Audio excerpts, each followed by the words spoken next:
Hello ladies and gentlemen, I'm going ahead and showing you how I would like you to complete your math on my own today. So first I'm logging in to our work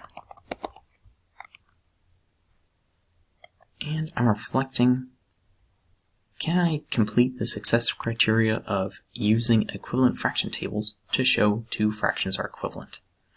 Now I feel very good about this. I'm going to put down a blue.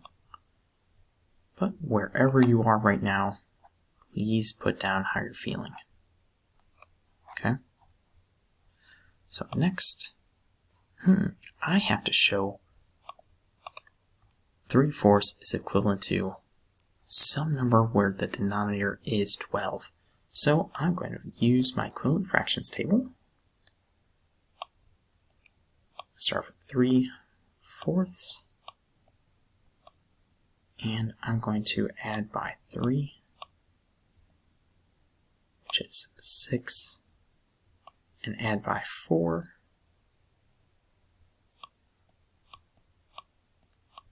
which is 8. No, that's not the right denominator.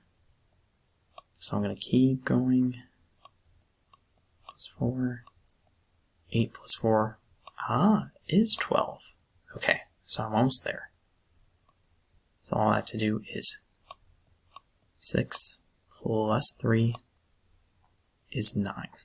Okay, so I'm proving that 3/4 is equivalent to 9/12. These two numbers are equivalent.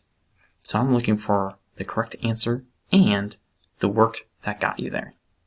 Thank you very much. Let's do our work.